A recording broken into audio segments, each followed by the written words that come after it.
iyo umugabo mu rugo byanze inshingano ziwe zamunaniye kurongora cyangwa se gutera akabariro, iyo byanze niyo mpamvu bamwita iki, batangira kumwita imbwa. Yego, batangira kuvuga yuko ntacyo ashoboye, batangira kuvuga yuko mu yandi magambo, yego, mbese byaramunaniye. Icyo gihe rero bivuze ngo iyo mu buriri byanze, burya ntago n'ahandi hose biba byanze. Ijambo ry'umugabo akenshi imbere y'umugore rigaragarira mu buriri. Wenda mu mudamu aba akeneye iki, aba yaravuye mu rugo aje kugira ngo mu kinyarwanda cyiza umurongore. Yego kandi neza, kuko niho haturuka umunezero, mbese niwo munezero Imana yashyize hagati y'abashakanye. Navuze ngo kutibwirana cyangwa se kudakoresha controle k'umubiri cyangwa se kw'imodoka yawe ugiye kujyana ku rugendo rurerure bishobora gutuma ugwa ruhaba, cyangwa se bishobora gutuma ugirira ikibazo mu nzira kandi utari bubone uko udepana. Yego.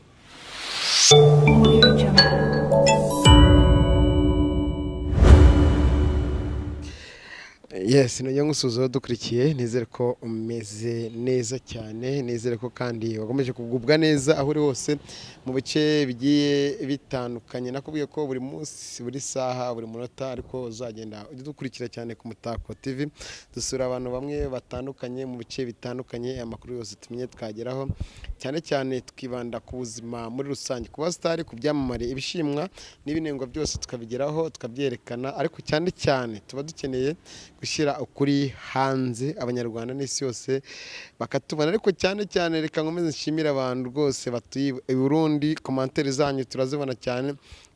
Tanzania namwe twatangiye kuzibona, muri Ethiopia, Zanzibar, muri Maroc ndetse n'abantu ba Dubai. Basuhuje cyane kandi muraba agaciro cyane muri komantere, nabibonye cyane. Ariko isi yose muri rusange iradukurikiye n'Umutako TV. Of course mwenyewe nitwa Isiaka manager. Ubu ngubu noneho ntago naje muri bya biganiro muzi by'abastari. Abastari ba mbere burya umuganga ahabwa agaciro cyangwa ahabwa icyubahiro kuko arakuvura indwara urwaye zigakira. Waba urwaye indwara za stress z'ubuzima, n'abajyanama b'ubuzima babaho. Ako niko kuri, niko bimeze. Umujyanama w'ubuzima nabaho. Yego, abaho. Umuganga mwiza w'ibitekerezo nabaho. Abo ngabo nibo bakenewe muri iyi minsi. N'umuganga uvura stress abaho. Cyane, burya stress nayo ni indwara n'ubwo abantu benshi batajya babimenya. Bakunze Umutako TV, ntangiye gutyo nyine biba bigomba kugenda bitandukana mu biganiro nkora. Nkubwira ngo naje gusenya ibikuta birimo ibibi, nkerekana ibyiza n'ibibi nkabishyira hanze. Kuri ubu ngubu ntago ari ibibi ndimo byiza. Muraho neza twese hamwe. Nimba ko duherukana kera cyane, none ramama. Nibyo, ni kera ko duherukana umwaka ushize. Ikaze ku Mutako TV, umutako utatswe n'ibyiza. Murakoze.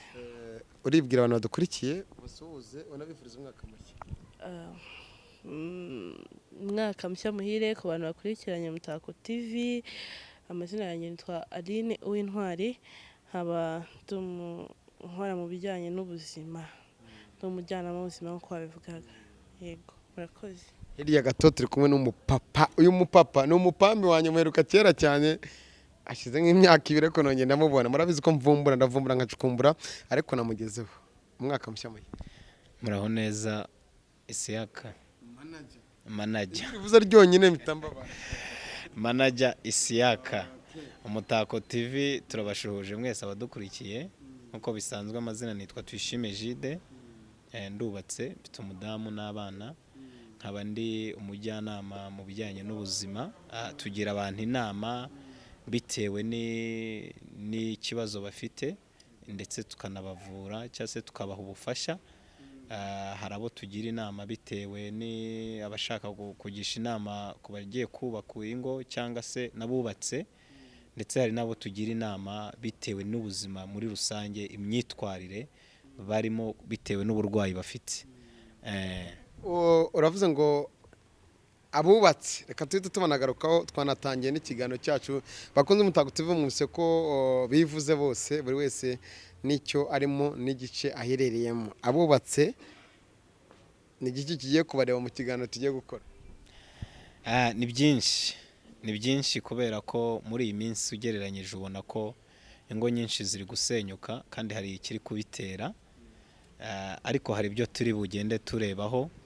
Hari amakosa amwe n'amwe abantu bakora bakiri abasore cyangwa se bakayakora bamaze gushaka, ariko ayo makosa ntibayiteho, noneho akaza kuba intandaro yo gusenyuka kw'ingo bya hato na hatoya.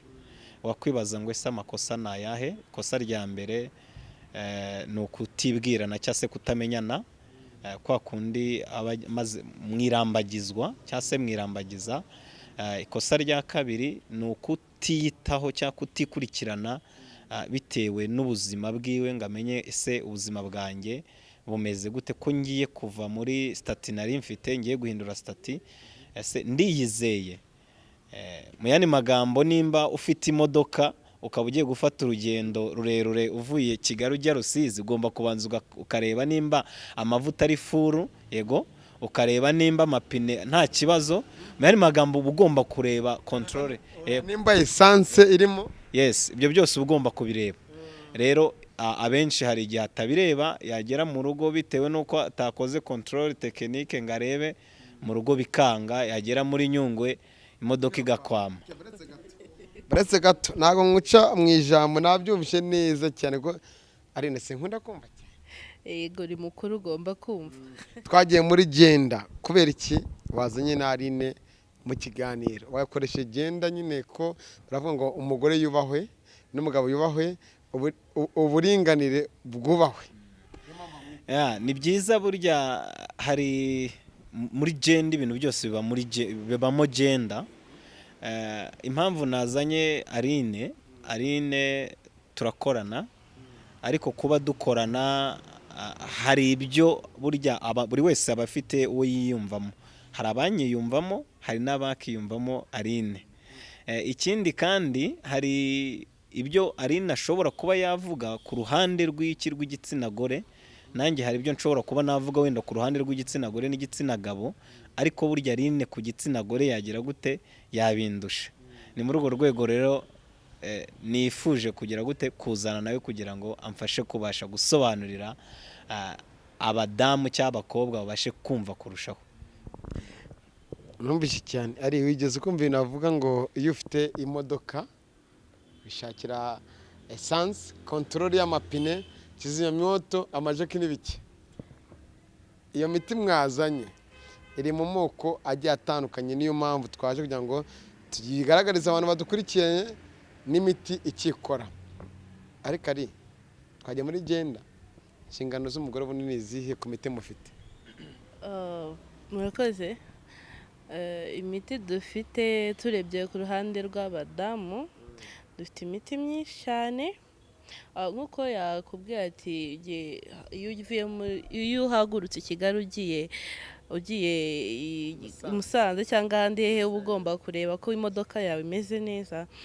Ni muri urwo rwego no ku badamu hari byinshi biba bibareba, cyangwa se abakobwa, kugira ngo bave muri cya cyiciro cyo kuba bari inkumi cyangwa se bari single, agere mu cyiciro cyo kuba ari umudamu wubatse.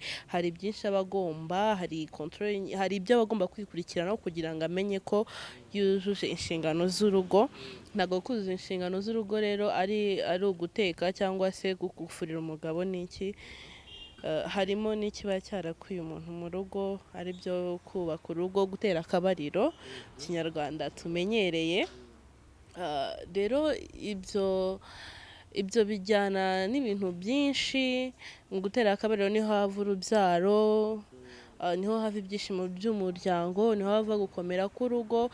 Akaba ari nayo mpamvu muri icyo gice tugira imiti itandukanye ijyanye n'ibyo bintu, cyane cyane mu bijyanye n'isuku, kwisukura mu myanya y'ibanga ku badamu. Tukaba dufite product nziza cyane, zimwe muri izo akaba ari akangaka. bayita feminine wash, ni nziza cyane ku badamu kuko ibarinda kurwara ama infection. ako ngako ukikereka abantu badukurikiye nagira ngo kameramani akazuminge neza, ako kantu ku mudamu gashinzwe iki, gakora iki? Aka kantu ku mudamu icyo gashinzwe ni ukumurinda ama infection.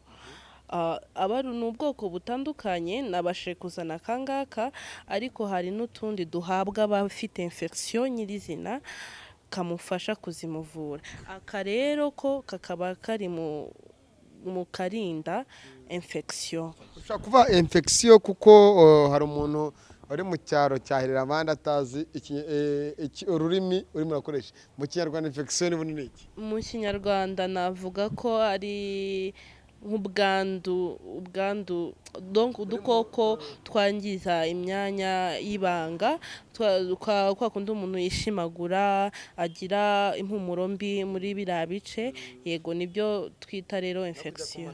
No kujya ku matoilette akababara ni iki, yego nibyo twita infection. Ako kantu gakoresha gute? Aka kantu gakoresha mu buryo bwo kwisukura, uragakaraba, umudamu agakaraba mu mwanya w'ibanga wiwe. Ugakoresha nk'isabune, ugakoresha ni mu buryo bw'isabune, ariko ugakoresha wabanje kwisukura n'ubundi ukabona nako kugashyiramo, ukategereza umwanya muto ukongera ukisukura neza. Turagenda tape par tape kugira ngo wenda dukomeze dusangire ibitekerezo cyangwa n'ijambo. Uruhare rw'umugabo ni uruhe ku mitima icuruza ishaka gufasha umugabo mu bijyanye n'imibonano mpuzabitsina? Uruhare ni uruhe ku mugabo? Manager urakoze, ariko reka mbanze mvuga aka kantu. Ubundi uruhare rw'umugabo ntago ari kurongora gusa. Uruhare rw'umugabo ni ukubaka urugo muri rusange. Cyambere no kwita ku muryango, gutuma ibyishimo mu muryango biboneka. Ubwo aho ngaho harimo kwita ku mudamu cyangwa se ko bashakanye, amwitaho ate. Kumwitaho bwa mbere ni kumwiyumvamo, akamukunda. Yego, muri kwa kumukunda amenya n'ibyo akeneye, akamurinda ibimubabaza, ahubwo akamushakira ibigira gute, ibimushimisha. Kabiri, uruhare rw'umugabo, umugabo niwe ugira iya mbere mu kugira gute, mu kubwira umugore ko amukunda. Burya akenshi ni nawe ureberera ibikenewe hehe mu rugo. Ikindi, umugabo niwe umenya ngo ese ubundi ko ndeba mu rugo iwanjye bitagenda, ni iki twakora, akagisha iki umugore inama, cyangwa se akagira inama iki umugore. Burya kenshi umugabo aba ari umujyanama w'urugo rwe mu rugo. Yego, ariyo mpamvu yitwa umutware w'urugo. Nuvuga ngo inama atanze cyangwa se agiriye urugo, akenshi buryo nizo zikurikizwa cyane, ni nawe zitirirwa cyane. Niyo mpamvu rero iyo umugabo mu rugo byanze, inshingano ziwe zamunaniye, kurongora reka mbivuge, sibyo, kuko nta kosa nkoze, cyangwa se gutera akabariro iyo byanze, niyo mpamvu bamwita iki, batangira kumwita imbwa. Yego, batangira kuvuga yuko ntacyo ashoboye, batangira kuvuga yuko mu yandi magambo, yego, mbese byaramunaniye. Icyo gihe rero bivuze ngo iyo mu buriri byanze, burya ntago n'ahandi hose biba byanze. Ijambo ry'umugabo akenshi imbere y'umugore rigaragarira mu buriri. Dore navuze iyo nyine byanze mu buriri n'ahandi hose biba byanze. Urumva nimba utangiye kwitwa imbwa uri umugabo mu rugo, ukumva nyine hari inshingano na za zindi zose zirakunanira kuko mu mutwe ntabwo uri tayari. Deje urumva wamaje kwangirika, ntabwo uri gufatwa nk'umugabo, na za nshingano zindi zikureba utangira kumva ko donc kuzuzuza wumva bidagishobotse kubera ko wataye agaciro. Niyo mpamvu rero akubwira ko ziriya nshingano zo mu buriri, gutera akabariro, zigomba kuzuzwa 100%. Ariko ari umugabo atiswe imbwa, wenda akitwa ikigwari mu buriri. Ndumva kuvuga ngo imbwa ni ijambo rivuze nabi. Yego, rirasebetse, ariko tugendeye wenda ku muntu anagenda ahura nabo cyangwa se agenda yumva. buriya umugabo akenshi udakora icyo kintu usanga umugore yaramuciye amazi amufata nk'iryo tungo twavuga. niyo mpamvu mu kinyuma Yego. nari mvuze ngo byose ni kimwe kuko buriya kwitwa ikigwari mu rugo iwawe bingana nko kwitwa imbwa. Uracyumva icyo kintu? Impamvu mvuze ngo bingana nko kwitwa imbwa, nuvuga ngo mu yandi magambo uriya mugore nubwo umuhahira ariko aba yaravuye iwabo agira gute arya. Yego, aba yaravuye iwabo agira gute arya. Ikindi abaryama, abayambara, yego, ababona buri kimwe cyose. Iyo modoka uvuga ngo wamuguriye cyangwa se ushaka kumugurira n'abandi bayimugurira, si byo se? Nawe manager wayimugurira, si byo se?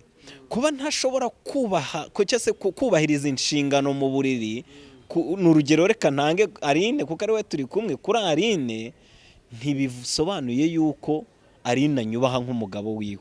Yego, navuga ngo hari ibyo Aline akeneye kandi nta handi abikeneye, abinkeneyeho. Aline akeneye iki? Aline akeneye kugira gute? Akeneye kugira ngo abone ibyo yaje aje gushaka. Okay, umunezero, kubera ko Aline wenda ntago ari umugore wanjye. Ntago ari umugore wanjye, abizi muri kumwe mu rwego rw'akazi na business, ariko Aline ari uruhare rw'umugore ku mugabo we mu cyumba ari abantu babiri. Ariyo mpamvu tuza kugera ku cyo tuza kugera ku mpamvu dushaka kugeraho. Umugore uruhare rwe n'uruhe ku mugabo we? Nari ngiye kumwunganira gatoya ukuntu wamubazaga ngo wenda umudamu aba akeneye iki, aba yaravuye mu rugo aje kugira ngo mu Kinyarwanda cyiza umurongore. Yego kandi neza, kuko niho haturuka umunezero, mbese niwo munezero Imana yashyize hagati y'abashakanye. Yego, rero kumbaza ngo warumbajije ku ruhare rw'umugore.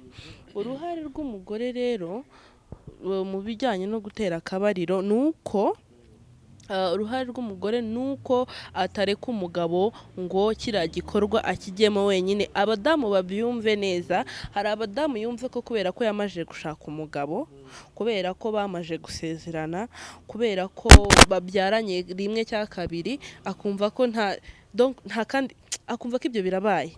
Yes, akavuga ngo n'ubundi ni hahandi ntahazajya. Ibyo ngibyo nta kintu bivuze.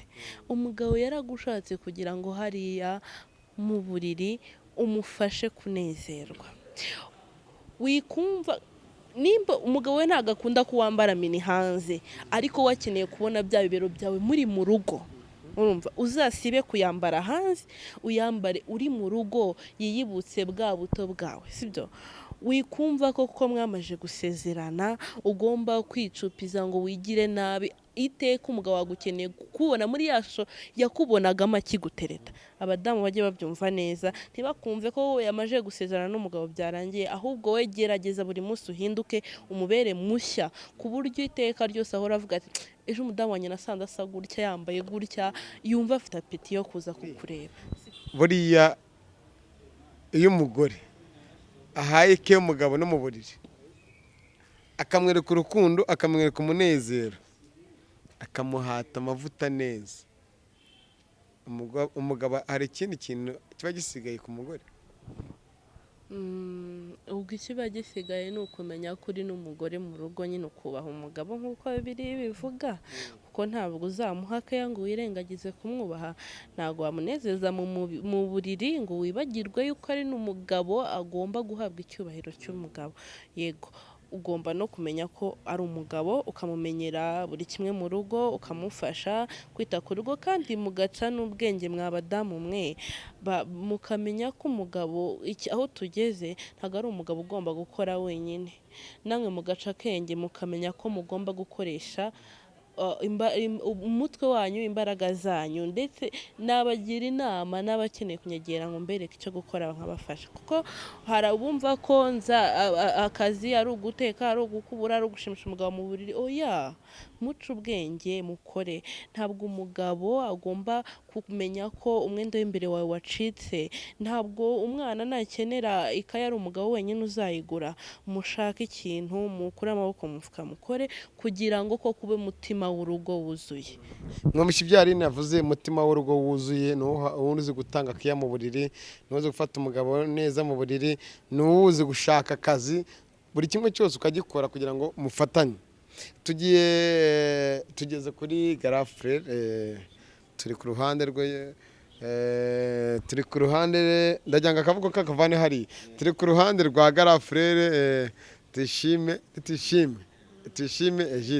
Egide, wabyumvise ibyo Aline yavuze. Umugabo udafite urukundo, umugore arufite, bishobora gutuma kugenda neza mu nshingano zo ku gitanda. Ese ntago nzi urukundo uvuze urwarirwa. Umugabo utishimye ku buriri, udakora neza imibonano mpuzabitsina mu buriri, nyamara umugore yamwiteguye, yaramwishyuye nk'ibyo Aline yatubwiraga, wadusobanuriraho gake. Urakoze. Buriya rero mu buriri niho ntandaro cyangwa se niryo pfundo ryo kubakika k'urugo. Birashoboka ko umudamu ashobora kuba adafite ikibazo ariko ari umugabo afite ikibazo, yego, kandi buriya kubera kwihagararaho kwacu nk'abagabo ntitujya dupfa kwemera yuko ari twe dufite ikibazo. Uyu munsi rero naje nje kubwira abagabo ndetse n'abagore, murumva ko ndahari nk'abashakanye, ngewe ndagera mubwira umuntu abashakanye bahari baze kunyegera, dusoza ndaza gutanga nimero zanjye, bazanyegere mbagire inama. Nimba ari ikibazo bafite mu bijyanye wenda na stress, hari uburyo dukansaringamo abantu nabo, bitewe ko hari igihe byanga bitewe na ntuza n'umunaniro mwinshi. Ariko icyambere reka mvuge iki kintu, nkuko nigeze kubivuga, navuze ngo kutibwirana cyangwa se kudakoresha controle k'umubiri cyangwa se kw'imodoka yawe ugiye kujyana ku rugendo rurerure, bishobora gutuma ugwa ruhaba cyangwa se bishobora gutuma ugirira ikibazo mu nzira kandi utari bubone uko udepana. Yego, nshatse kuvuga iki rero? Nashatse kuvuga ngo mugabo, nimba ugiye gushaka umugore, mbere na mbere banza umenye ngo ese ubundi umubiri wanjye, ubuzima bwanjye mu gice cy'imyororokere mpagaze gute. Kabiri, umenye ngo ese nimba wenda nkora akazi kabaye kenshi, ikindi birashoboka ko nshobora kuba naragize uburwayi. Hari uburwayi muri iyi minsi bubaho butandukanye, urugero amibe ishobora gutuma umugabo atabasha kugira gutera akabariro nk'uko bikwiriye, bikanga neza. Diyabete ishobora gutuma umugabo atabasha kugira icyo akora, yego. Hypertension ishobora gutuma umugabo atabasha kugira icyo akora mu rugo rwiwe. None umunaniro ukabije, fatigue cyangwa stress, urumva, ishobora gutuma umugabo atabasha kugira gutera akabariro nk'uko bikwiriye. Noneho ikindi gikomeye muri iyi minsi, ikintu bita ingeso yahabije benshi cyangwa se imaze kwibasira benshi yo kwikinisha. Hari igihe umuntu yikinisha ari umusore, yarize muri college, yarize muri secondaire, yamara kwikinisha akagera gute agashaka urugo, bitewe abikoze kugira ngo arebe ko yahagarika iki kwikinisha. Ariko ashatse umugore atazi ingaruka zo kugira gute zo kwikinisha, swati ntazabyara, swati ntabwo bizagenda neza, bizatuma agira kurangiza vuba, yego, byanga bikunze, urumva ntabwo umufashe wazamwishimira, bizatuma ahorana stress no kwigunga n'umushyira, ni byinshi cyane, sibyo? Ndetse n'umutwe udakira. Ibyo ni bimwe mu bintu azahura nabyo bitewe n'ibibazo yagize gute yagize. Ikindi, ku bantu bakunda gukora imibonano mpuzabitsina idakingiye, hari indwara isigaye iriho bita trichomonas, ni infection, umudamu arazirwara n'umugabo arazirwara. Trichomonas iyo utayivuje ishobora gutuma bitagenda neza, ishobora no gutuma utabyara. rero niyo mpamvu ngewe nabwiye na cyane navuze ngo abashakanye banyegere tubagira inama, ufite ikibazo kimwe muri ibyo bimenyetso cyangwa se ubona bitakigenda neza mu buriri, aze atugisha inama, dushobora kumuhe imiti cyangwa tukamugira inama gusa, nabyo birashoboka cyane. Reka dukubite tubangura mbaze ikintu Aline amasegonda 40 yansubize, hanyuma tuhite tugwa ku nshingano ziri hano muri rusange. Aline tukugarutseho, abakobwa bajya bikinisha? Yego barabikora cyane. Kubera izihe mpamvu? Urumva n'izangeso, kuba umuntu yiga muri college cyangwa se kuba umuntu bitewe na sosiyete abamo, urubyiruko rw'iki gihe amafilme bareba hariya y'urukozasoni, pornography, ibintu bitandukanye ushobora gutera izo mpamvu. Yego, ushobora gutinya gusama, ushobora gutinya kwandura sida, wakumva ko yakibyikorera. Yego. Noneho turimo turasatira n'umusozo. Ngiye guha Aline umunota umwe, buri wese njye ngafite imiti yazanye, ku ruhare rw'umugore no ku ruhare rw'umugabo. Tugerageze tuvugishe ukuri ariko dukoresha ikinyarwanda, ntibavuga bavuga. Ari imiti wazanye ishobora gutuma umugore za infection wabitweretse umuti wa mbere, undi muti ufitiye akahe kamaro cyangwa izihe ngaruka nziza zishobora gutuma umugore ahura na byinshi byiza bigiye bishimisha? Umuti mfite hano ni umuti witwa maharane, urafunze. Iyi maharane irafunze, ni umuti ufasha abadamu bafite ikibazo cyo kujya guhindagurika k'ukwezi kwabo kw'imihango, ukabafasha abadamu bafite ibibyimba muri nyababyeyi. Ni mwiza ku badamu bamajije kubyara kuko utuma nyababyeyi yabo yegerana vuba akanakira byoroheje. Ikindi, abadamu batabyara bitewe n'impamvu zitandukanye, uyu ni umwe nawo mu miti bahabwa, ukaba wabafasha kongera kubona urubyaro. Ikindi kandi ntabwo ari ibyo byonyine bijyanye n'imyororokere gusa dukora, nk'uko yabivuze, ushobora gusanga hari umuntu wenda urwaye amibe, abana bafite inzoka cyangwa badakura neza, abantu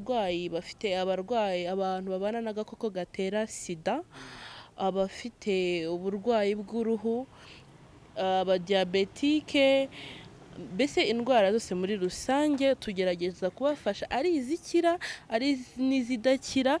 Hari imiti baba baragenewe ituma yabo iguma ari normale kandi abasirikare b'umubiri bagakomeza kwiyongera. So rero nagira mbashishikarize mwese ababikeneye cyangwa barimo bagakurikira mu Mutako TV, abumva bafite ibibazo bitandukanye bagerageze kutwegera. Ari nayo mpamvu najya bambaye nimero yanjye, banyandikira kuri 0785196631, kandi iyo nimero ndanayitaba 0785196631, ubundi nkabafasha rwose bikagenda neza. Hari ikintu kwepye tukiri aho ngaho, arabizi ngewe ku bijyanye n'ururimi ntabwo negwa. Twumvisha imiti uvuze, imiti warabuze urubyaro, ngo mufite imiti yatuma urubyaro ruboneka. Yego, turabizi natwe. Ase kutavuze imiti ijyanye no umwari n'umutegarugori utagira amavangingo, njya numva ko bavuga ngo ari abantu batagira amavangingo. Iyo miti murayifite? Irahari, byanciyeho turayigira. Ubwo nyine abumva bafite icyo kibazo banyegera, kuko buriya nabyo biterwa n'impamvu nyinshi zitandukanye. Yego, ntabwo ari ibintu byizana. Ushobora gusanga arwaye na amibe, ushobora gusanga kuko yaranikinishije, ushobora gusanga ari n'ikibazo cy'ama infection, ushobora no gusanga se ari imisemburo mike. Biba binsaba kuganira nawe nkamenya ikibitera. Ikindi kandi n'abadamu bakeneye gukomera ku muco, nge banyegere ndabafasha rwose. Ushatse kuvuga ngo gukomera ku muco, umuco wa mbere no umuco wa kera n'ubu ngubu sigembara bisa nka bitandukanye. Hari icyo bita ngo guciki imyeyo, umutima urawugira? Yego, iyo mvuze gukomera ku muco, mba mvuga ko gakeneye kujya mu rohero umuti, yego, cyangwa se guca imyeyo. Rero banyegera jewe nkabafasha kuko umuti ndawufite. twagiye hirya kwa garafurere Egide mufite imiti ishobora gutuma nk'umugabo ashobora gutwara ifarasi akayitwara ikahagera mpaka ikahagera hahandi umugabo agira bati mugabo mwiza urakoze cyane. Imiti yo gutera akabariro yego turayigira. Ni myiza. Muri iyo hano harimo iyo dufite ariko hari imyinshi ntago nayizanye ariko turayigira. Tugiramo izo bita za ginsenge zifasha ku bantu bafite ikibazo cya intanga zabo zarabaye ibihuhwe cyangwa se zidafite ireme. Ikindi tugira iyo bita chlorophylle. Chlorophylle ni nziza, ikozwe mu bimera bibiri harimo icyo bita alfalfa ndetse na guarana. Ni nziza cyane. Ni ukuvuga ngo ni nziza, ifasha ku bijyanye no gukora isuku n'isukura, icyo bita detoxification cyangwa se detoxine, gukura uburozi mu mubiri. Rero ifasha ku bantu bafite ikibazo cy'umubyibuho ukabije, abantu bafite ikibazo cy'indwara zitandukanye, nabo ngabo iyo yikinishije iramufasha. Ifasha ku bijyanye no gutuma imitsi irazibura, ikagenda igakura bwa burozi n'imyanda mu mitsi, ikagenda igatuma umubiri wacu ugira gute ukora neza, amaraso atembera neza. Hanyuma hano tugira icyo bita bipollen. Ni nziza, ifasha ku bantu babandi navuze bikinishije, ifasha ku bantu bafite icyo kibazo, ndetse dufite n'izindi zitandukanye. Nuko bipollen ariyo mfite hano, ariko iyi ngiyi ituma cyangwa irinda indwara zifata prostate. Kuko iyo umuntu yikinishije agira ikibazo, arwara izo wumva ngo ni kanseri ya prostate. Hanyuma inafasha ku bijyanye kuyirinda no kuvura. Tukagira iyo bita garlic, tungurusumu. Abantu bose barayizi, tungurusumu zisanzwe twagura hano mu isoko, ariko ni nziza ko iragenda ikazibura imitsi. Ku bantu bafite ikibazo cya amibe ni sawa cyane, ikoraho. Gusa hari ibindi tuyitangana, ntabwo tuyitanga yonyine. Niyo mpamvu navuze ngo umuntu ufite icyo kibazo araza akatwegera. Hari amakofi dufite asanzwe anaboneka mu mafarumasi. Ayo makofi turayafite. Hari izo tuba dufite ari ibinini, hanyuma n'iyi urabona ni ibinini capsules. Dufite imiti myiza y'imyimerere yemewe ku ruhando mpuzamahanga, nta kibazo. Abantu bari i Burayi hari abo twoherereza. Nk'ubu ngubu hari umukiriya mfite uri muri Swede, uko biri kose muri iki cyumweru nshobora kugira gute kubimwoherereza, kubera ko hari benshi tubyoherereza bikabagirira umumaro, bakagira gute bakatubwira bati mwarakoze, bakaduha ubuhamya cyangwa se nabo bakabuha n'abandi. Birumvikana cyane. Ariko wakwepye yenda shaka unatubwiye ko hano hanze hari abantu bavuga ngo barangiza vuba. Iyo miti murayifite? Nimba muyifite muturangire aho mukorera ni nimero zayo. Turayifite rwose, turayifite nta kibazo. Ariko burya hari impamvu ishobora gutuma umuntu arangiza vuba. Nigeze kubivuga, kugira stress, kuba yarikinishije, yego, cyangwa se kuba hari ikindi kibazo kindi cy'uburwayi afite. Kurangiza vuba ndetse no kuba atademara, ibyo bita gushyukwa, yaba ari ku ruhande rw'umugore ndetse no ku mugabo. Ibyo byose birashoboka. Ikindi kandi burya kurangiza vuba ni indwara kwa muganga badashobora kuvura. Bikeneye kugira ngo tuguhe imiti myimerere.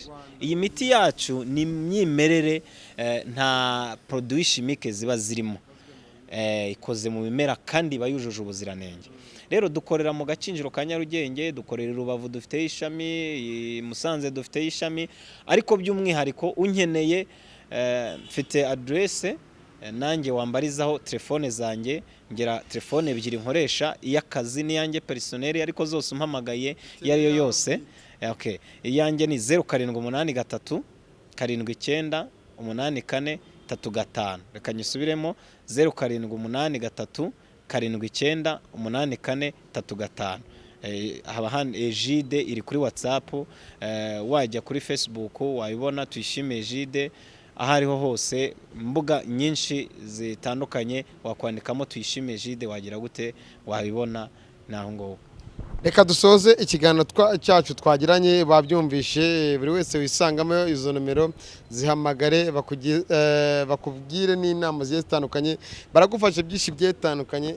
Ariko umugabo utaza gukora akazi ku buriri ni rya zina twatanye ngo aba yitwa ikigware mu buriri. Ari ntacyo warenzaho ngo dusoze? icyo narenzaho nakomeza kubashishikariza kwirinda korona virusi, bambara neza agapfukamunwa, bakaraba intoki, bahana intera ya metero, kandi bakomeza gukora imyitozo ngororamubiri kuko iri mu bibafasha gukomeza guhangana kino cyorezo. Kandi mukure amaboko mu mifuka, dukore 2021 izasige tumeze neza. Urakoze cyane, twagushimiye. Murakoze. Ikindi narenzaho nk'uko bivuze ngo twirinde coronavirus kandi dukore imyitozo ngororamubiri. Hari ku bantu bafite icyo kibazo cyangwa se bafite ubudahangarwa bukeya bw'umubiri, hari icyo bita spirulina ndetse na vitamini C zabafasha kugira ngo umubiri wabo wongere ugire microglobine zihagije, ndetse unazamura amaproteine agize gute ahagije mu mubiri ku buryo abasha guhangana n'iki n'uburwayi. Hanyuma rero nabashishikariza kugira kutugana, abakeneye gukora business, abakeneye kumenya ese ni gute nakwita ku mugore wanjye, ese abasore bakeneye gushaka, abakobwa bakeneye kurongorwa, bakeneye kugira inama uburyo bakwiye kwita ku ngo zabo muri rusange. Bakeneye kuza bakatugana rero, bashobora guhamagara line, bashobora kumpamagara, yewe kenshi twaba tunari kumwe, nta kibazo, twiteguye kubafasha. Murakoze cyane. Urakoze cyane kandi umwaka mushya muhire kuri twese cyane, kandi iterambere turishyira imbere, nyine ubuzima cyane ariko ni inkingi y'iterambere. Umwaka mushya muhire kuri twese. Ari n'umwaka mushya Twese umwaka mushya muhire mwese mwe mudukurikiye. Nitwe Isiyakamana n'Umutako TV. Ibiganiro byinshi bigiye bitandukanye murabizi tubibagezaho. Abajyanama wabumvishije, n'abajyanama beza b'ubuzima, bahamagare kwanza, bahamagara babwira ati ndaha naha nitwa kanaka nyine ibi n'ibi. Amafaranga ni make cyane, ntabwo twababaje ariko ni make. Niba ufite 3,000, 5, 10, 20, 100 bitewe n'icyiciro ubarizwamo, nta kibazo. N'imiti y'igihumbi barayigira. Imana y'u Rwanda ibarinde. Nitwe Isiyakamana. Subscribe, like, share and comment kuri iki kiganiro cyo kuri iki.